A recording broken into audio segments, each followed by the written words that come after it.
Girls have it rough out here because why am I 5'3"? I have a college degree.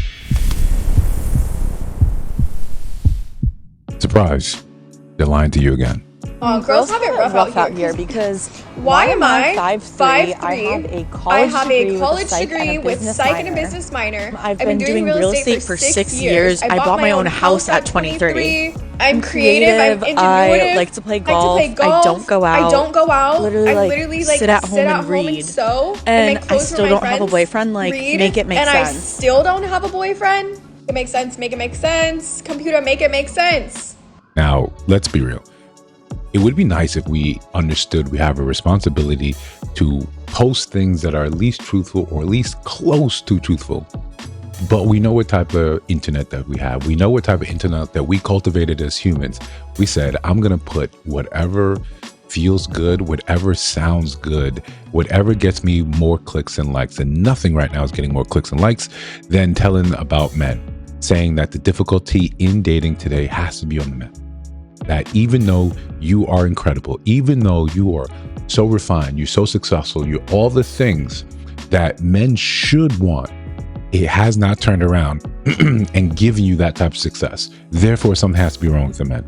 Even when they fake it, even when they lie to us, even when they create this fictional sort of scripted scenes, it always comes down to saying, look how dope I am by my standards.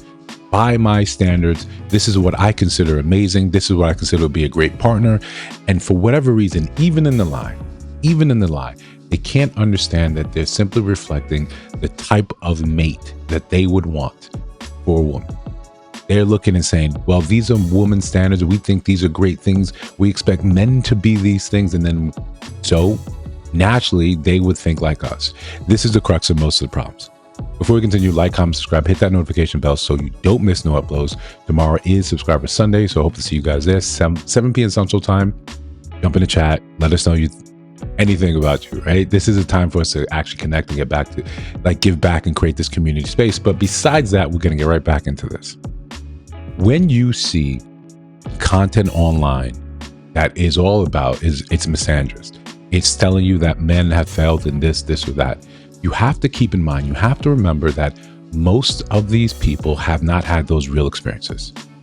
They haven't. Even when they say things like men are the majority perpetrators of violent crime, I say, yes, the majority perpetrators, not the majority of men are perpetrators. The devil's not even really in the details. It's willful ignorance. It's you saying, I don't feel any type of compunction about lying about my experiences, especially when it basically makes men the villain. Think about this as we expound this out to a larger sort of degree. This is why you see the callousness when people make false accusations. This is why it doesn't bother them at all. When you were in that argument with your ex and she went low, she said some things about you that maybe you told her in confidence. It wasn't that she doesn't love you, that she doesn't care about you. In that moment, it's more important to win. It's more important to make you feel bad. It's more important to hurt you in that moment as a reflection of how their own feeling. Now, how this gets justified, how this gets rationalized, that's not really important. It's not important to men who now are on the receiving end of this wound.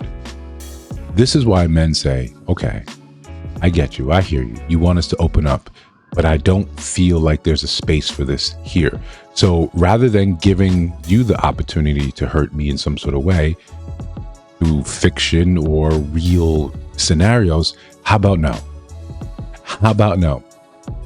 Even within that same defense, then we turn around and we can go ahead and tell these are the errors with men. These are the reasons why you're like this without us ever looking at the reasons why he's actually like that. If you feel fine making false accusations, you feel fine simply lying in the name of being a girl's girl, in the name of being supportive to other women, then we don't really have anything left to say. I'm all for having a conversation. I think that's the bread and butter of most advancement that we're going to see on the internet or in your own personal lives. We have the conversation, but we have the conversation as close to truthful as possible. When we are fine simply repeating something that someone said that felt good, and we don't take the time to look these things up for ourselves, we're intellectually dishonest. We don't really care about the truth. We only care about providing something that sounds factual. You see it all the time when people are having discussion. This is going on both sides. This is genderless. When people are having discussions and you address what they're saying, you completely address it, and then the goalpost gets moved. There was a woman's post that I saw on Instagram, and she was asking a genuine question. She was asking for millennials. She said she's 35. She'll be 36 in a month. She's asking, well, why do you guys ask for the Instagram? Why do you ask for the social media? Why not ask for a number? Isn't that more a direct line into having a connection with me? And I simply said, respectfully, it's because this is an adaptation of when we used to go and ask you, and you said, hey, I said, can I get your number? I'd love to take you out sometime. Oh, you can have the Instagram. That indicated to me that you weren't really that interested in giving me your number, or more importantly, as most women said, I'm uncomfortable giving out my number. Even when you started giving out fake numbers, and then men would dial you on the spot. Then you felt like, well, this is dangerous. So you went to the Instagram, and men simply accepted the social media. This is how this came out. There's nothing deeper than that. Her response was to create a specific scenario in which had nothing to do with her original post. I just left it. That's what most of us are going to have to do when we cannot have genuine conversations with you, because you are not seeking to be as close or as aligned to the truth as possible. It's more important to be right. And listen, when you see men act like this, there's a reason it gives you the shivers. There's a reason it creeps you out. There's a reason it sounds cringy, because you're not used to men discussing like that. When you say men aren't masculine, one of the easiest ways where a lot of us would agree with you is in the way they discuss, in the way they argue, the way they tell you their points. When they speak more with feeling, when it's more important, because this has happened to me and it feels correct, despite the nuances, despite the truth. Oh, it freaks you out. You don't like it. Hey, men feel the same way. We understand that at some point, yes, you're more emotional, but that doesn't mean you can't overcome that and have actual genuine discussions. All the time, we see more and more creators come here and just say something that feels good to them.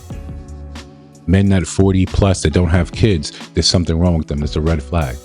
You can't look at the data. You can't look in your own life and say, maybe he's just more discerning than me.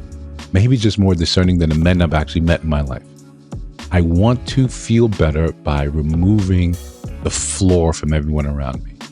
People that have lived their life according to a certain edict, a certain ethic, and decided that what they wanted for their life had to be achieved by delayed gratification, had to be achieved by not creating a life and not being in that person's life, not creating life and being with a combative partner, not getting someone pregnant because you simply met them 3 days ago.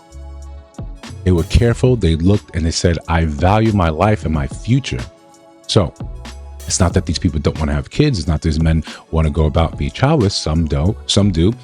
Others say, I'd rather not go down that road of having an antagonistic relationship with the mother of my child. If I can't get this smooth, I can't get this the way I envision it, then it's better not to go down that path at all. That's a truism for a lot of us, but it doesn't feel good when you set out with the idea to simply be antagonistic, to simply discount what someone has to say.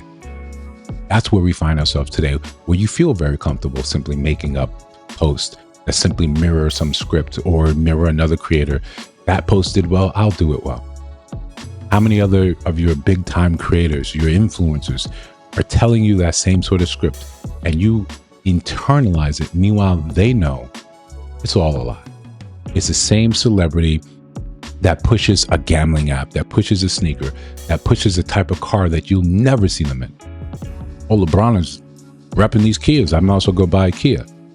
No, it requires a little common sense, a little skepticism, a little doubt that what that person's saying to you, especially if you're a woman, what that other woman is saying to you may not actually have your best interest at heart. Maybe she's trying to advertise to you, and maybe you fell for it because it felt good. Now listen, if you disagree, let me know down in the comments below. If you see other videos on your screen, check those out. If you haven't subscribed, I think you should. We're trying to build something dope. I'll see you in the next one.